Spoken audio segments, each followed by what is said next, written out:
नमस्कार दोस्तों, आप देख रहे हैं यूपी तत्काल न्यूज, जहां आपको उत्तर प्रदेश की राजनीति और पंचायत चुनाव से जुड़ी हर बड़ी खबर सबसे पहले और बिना घुमाए मिलती है। अगर आप चाहते हैं कि आपके गांव, आपकी पंचायत और आपके जिले से जुड़ी हर अपडेट आप तक सीधे पहुंचे, तो चैनल को अभी सब्सक्राइब कर लीजिए और वीडियो को लाइक व शेयर जरूर कीजिए। दोस्तों, उत्तर प्रदेश ग्राम पंचायत चुनाव 2026 को लेकर इस वक्त ग्राउंड से लेकर लखनऊ तक हलचल तेज हो चुकी है। और आज की जो जानकारी हम आपको देने जा रहे हैं, वो सिर्फ एक अपडेट नहीं, बल्कि चुनाव की दिशा तय करने वाली खबर है। आरक्षण सूची पर सबसे बड़ा अपडेट। दोस्तों, सबसे पहले बात करते हैं आरक्षण सूची की, क्योंकि यहीं से पूरा पंचायत चुनाव तय होता है। कौन लड़ेगा, कौन हटेगा और किसकी कुर्सी सुरक्षित रहेगी।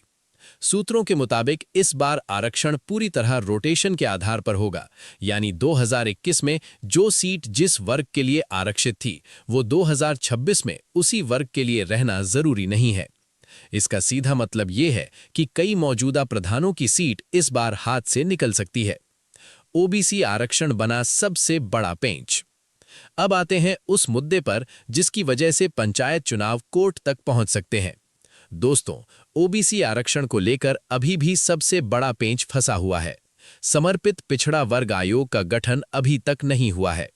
पंचायती राज निदेशालय ने महीनों पहले प्रस्ताव भेजा था, लेकिन कैबिनेट से अब तक हरी झंडी नहीं मिली। सूत्र साफ कहते हैं, अगर आज आयोग बन भी जाए तो रिपोर्ट आने में कम से कम 4 से 6 महीने लग जाएंगे। और सरकार के पास इतना वक्त नहीं है, क्योंकि चुनाव अप्रैल से जुलाई 2026 के बीच कराने की तैयारी है। कोर्ट का खतरा क्यों?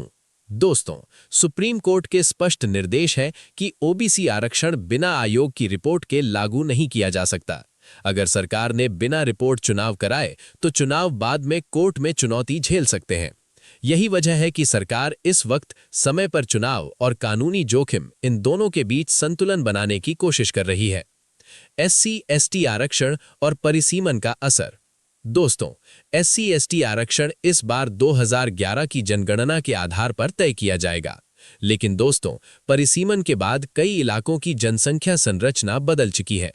इसका असर ये होगा कि जहां पहले आरक्षण था, वहां अब सीट अनारक्षित हो सकती है और कुछ नए इलाकों में पहली बार आरक्षण लागू हो सकता है। यानी इस बार चुनाव में जमीनी सियासत पूरी तरह बदली हुई दिखेगी। चुनाव की टाइमलाइन लगभग तय। अब बात करते हैं सबसे बड़े सवाल की, चुनाव कब होंगे। सूत्रों के मुताबिक उत्तर प्रदेश सरकार चुनाव अप्रैल से जुलाई 2026 के बीच कई चरणों में कराने की तैयारी कर चुकी है। मुख्यमंत्री योगी आदित्यनाथ की हालिया समीक्षा बैठक के बाद चुनावी हलचल और तेज हो गई है। मतदाता सूची और तैयारियां। दोस्तों, प्रदेश के कई जिलों में मतदाता सूची का पुनरीक्षण पूरा हो चुका है। ड्राफ्ट सूची जारी, दावा आपत्ति की प्रक्रिया जारी, अंतिम मतदाता सूची 6 फरवरी 2026। इस बार पहली बार ग्राम पंचायत की वोटर लिस्ट ऑनलाइन उपलब्ध होगी, जिससे पारदर्शिता बढ़ेगी। खर्च सीमा और नामांकन फीस। चुनाव को लेकर खर्च की सीमा भी बढ़ा दी गई है। ग्राम प्रधान 1.25 लाख रुपए तक, जिला पंचायत सदस्य 2.5 लाख रुपए तक। नामांकन फीस और जमानत राशि में भी बदलाव किया गया है।